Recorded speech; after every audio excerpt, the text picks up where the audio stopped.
Alright guys, so today on top of the fuel cell, I'm just kind of putting some stuff together and then talking a little more about AN fittings and different styles of automotive fittings you might find. So to begin with, let's actually assemble this fuel filter with the fittings I need. So this style of filter uses 8 AN ORB, which stands for O-ring boss, if I'm not mistaken.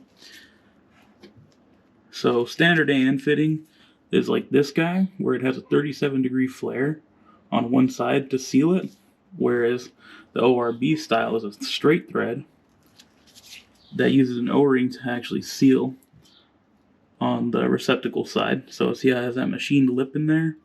That's where that seal's kind of meant to live. So putting this together, I like to use a little bit of motor oil on pretty much all O-rings and seals if I can. And I use motor oil just because I know it's not going to ruin everything, because engine uses oil, PCV system sucks in oil. And it also helps to keep the aluminum from kind of galling together a little bit. A little lubrication goes a long way for soft metals like aluminum.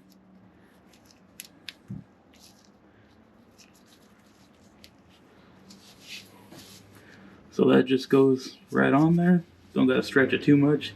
Usually you can just roll it right over the threads, and then it should just thread straight in.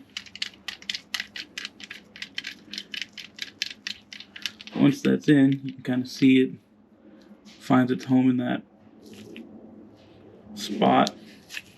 You don't gotta get too crazy with tightening these, just because it's that O-ring that seals it, but you do want to make sure they're snug. No point in having a possible loose connection or having it vibrate off, because this is probably going to be mounted to the motor somehow.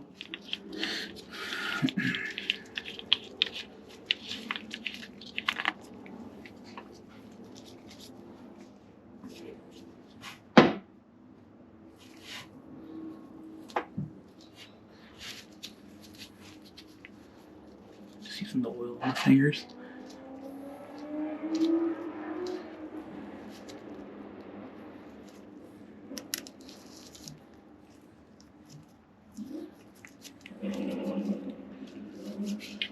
Alright. That'll thread straight together. Like I said, you don't gotta really gorilla grip it down, just get it tight. And then a nice thing on these filters is they are marked with the flow direction. So in the car, in the line at least, I'll have it pointing basically like this, where the tank would be coming in on this side, and then the regulator out would be coming in on this side. And then that moves on to the next thing, which is actually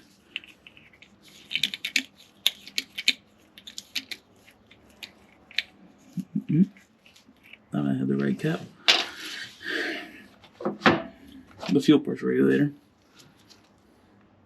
This is a Holley 12-887 with an Earl's fuel pressure regulator.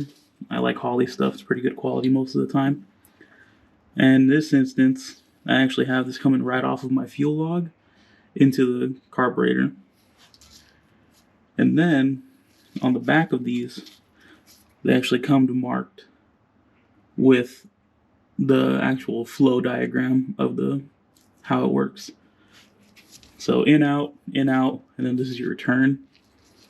Some people need more in-outs, obviously, for EFI stuff, where you might be running a separate line to each fuel rail or something like that.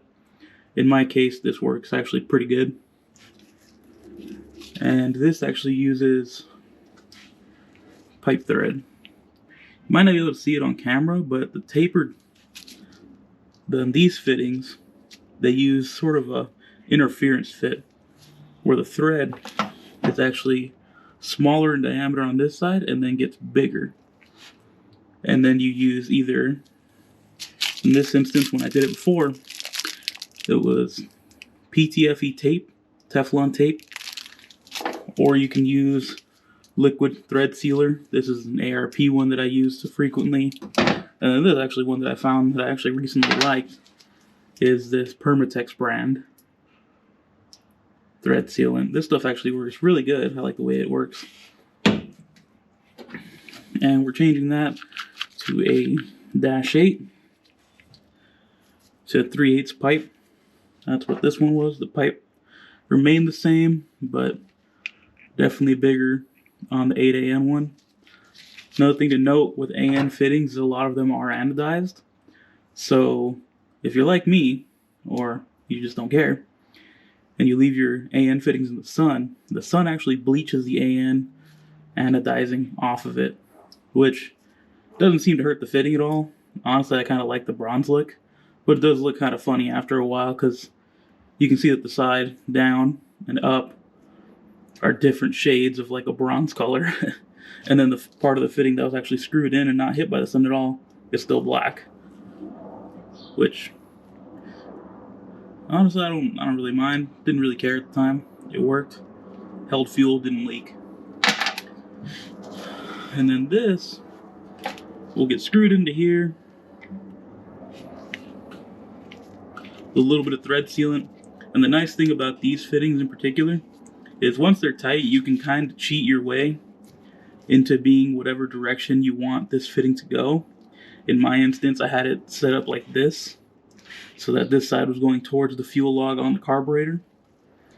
And that's probably exactly how I'm going to set it up again. I'm just going to be moving up to -8 fuel lines. The only line that's going to remain the same is going to be my return coming off of this, but that's because the return shouldn't be moving as much volume of fuel. Or it might be moving more, just a little less pressure. I'll have to Google up exactly how that works. Regardless, that's what I'm doing with that guy. If you're wondering what these little plugs are, little caps, they're actually pretty handy. Found them recently because I've been putting a lot of stuff off the car and downing it. And these are actually like storage caps for a lot of your AN fittings. And Speedway sells them actually. They're a storage plug kit for AN fittings. They actually work pretty well. Caps and plugs. So if you had something with a female thread, you could just shove that in there. You don't got to worry about dust or anything marring up the thread. Or if you have, like on my engine, I have -10 AN fittings coming off the oil pan because it's a front sump deal. And I have to worry about it just leaking oil on the floor while it's sitting. So I have two 90s coming off the pan, and it's pretty good to have those plugs. Makes a lot of sense. And then I don't really use the right tool for this, but this seems to be the most handy thing. I know they make an aluminum version of this for AN fittings, but on a lot of these fittings, unless you're buying all within the same brand, it seems, the actual hex size on the fittings will change between brands. So if you buy an AN wrench kit, it might only work for certain brands of fittings, which when you're doing a lot of, bargain shopping or just trying to get the best bang for your buck on a lot of fittings, a lot of these brands will not be the same. So just be aware of that. I recommend getting the adjustable one.